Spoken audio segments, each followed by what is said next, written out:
নমস্কার ও শুভ সন্ধ্যা। ৩৯তম কলকাতা আন্তর্জাতিক বইমেলায় আপনাদের সকলকে আন্তরিক স্বাগত। আজ আমরা এখানে উপস্থিত হয়েছি ডিজিটাল যুগ মানুষের পাঠ্যাভ্যাস নিয়ে কিছু মতামত জানার জন্য। প্রযুক্তির দ্রুত অগ্রগতির ফলে বই পড়ার অভ্যাস কতটা পরিবর্তিত হয়েছে এবং আজকের দিনে মানুষ বইয়ের সঙ্গে কতটা যুক্ত, এই বিষয়গুলি নিয়ে আমরা কথা বলবো পাঠকদের সঙ্গে। চলুন তাহলে জেনে নেওয়া যাক এই গুরুত্বপূর্ণ বিষয় মানুষের কি মতামত। আমি অনিশা হাজরা, আমি অ্যামিটি ইউনিভার্সিটি থেকে এসেছি। আমার এমজিএমসি ফার্স্ট ইয়ার। তো আমি কিছু আপনাকে কোশ্চেন করতে চাই, তো কোশ্চেনটা করতে পারি আপনাকে? হ্যাঁ।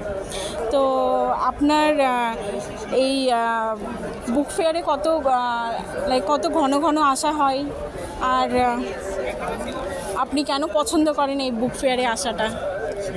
সেটা হচ্ছে গিয়ে এক বই মেলা, আমার তো নিজস্ব স্টল আছে, সেই জন্য আসতেই হয়।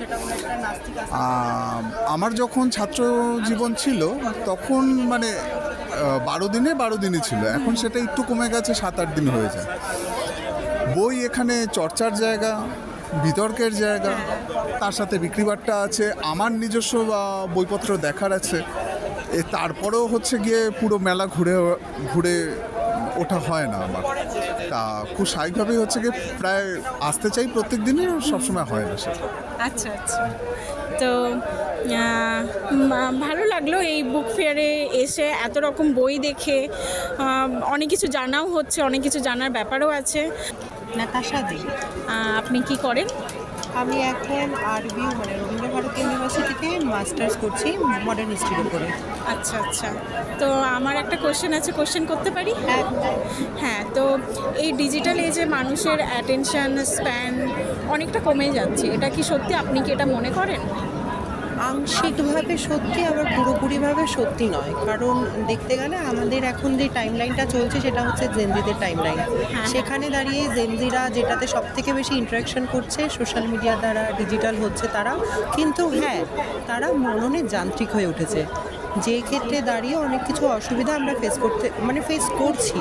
কারণ এখন অনেকটা হয়েছে মানুষ সহজ উপায়, অপরচুনিস্ট দিক থেকে এসে তারা বইপত্র থেকে একটু দূরে সরে, সেটার শুধুমাত্র কারণ যে ডিজিটালি যান্ত্রিকতা সেটা নয়, তার উপরে ক্যাপিটালিস্ট সিস্টেম যেভাবে আক্রমণ করেছে বা বলতে গেলে বিচলিত করেছে, সেখানে দাঁড়িয়ে মানুষ প্রচণ্ড পরিমাণে সিনেমা ভিত্তিক, ওয়েব সিরিজ ভিত্তিক এবং তাদের ভাবনা চিন্তা অনেকটা সংকুচিত হয়ে গেছে, যেটা আজকের দিনে ইউথের জন্য খুব অসুবিধাজনক। কারণ আমরা প্রথম থেকে দেখি সেখানে বইপত্র, সাহিত্য, গল্প, ছোট গল্প, এগুলো থেকে আমরা অনেক রসবোধ, আমরা জ্ঞান, বিজ্ঞান চর্চা, নাস্তিক চর্চা, আমাদের রাজনীতি, প্রত্যেকটা জিনিসের মধ্যে দিয়ে আমরা যেতে পারতাম।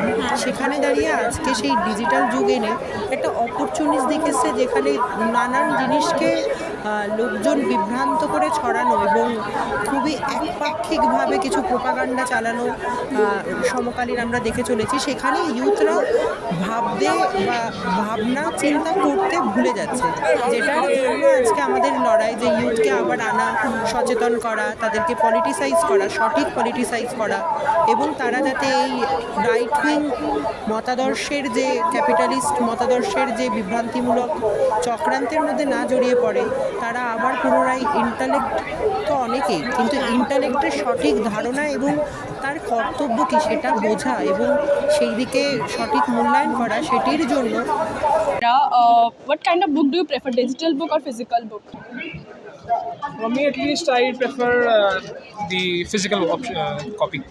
Why do you prefer that? Because digital is often difficult to read. It is difficult to keep track of the things that are important or the things I would like to remember.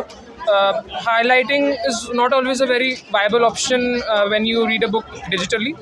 So for those reasons, and also digitally reading, it affects your eyes after all, Blu-rays, whatever. So yeah. And the second question is, what's your favorite genre? Self-help. Okay, so why do you like that kind of book? I don't know, it's maybe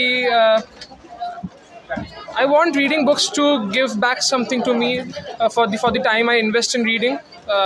Fiction is good, but it's just a personal preference that I like self-help books more. আজ আমরা বইমেলায় দুজন সাধারণ মানুষের সঙ্গে কথা বললাম। দুজনের মতামত এই যে যতই ডিজিটাল যুগ আসলেও বই পড়ার গুরুত্ব একেবারেই কমে যায়নি। কেউ কাগজের বই পছন্দ করেন, কেউ আবার ডিজিটাল মাধ্যমে সুবিধাজনক মনে করেন, কিন্তু দুজনেরই একই মত যে বইমেলা এখনও মানুষের মধ্যে পড়ার আগ্রহ তৈরি করে। বইমেলা শুধু বই কেনার জায়গা নয়, এটি আলাদা সংস্কৃতি, চিন্তাভাবনা আর জ্ঞানের সঙ্গে যুক্ত থাকার একটা মাধ্যম।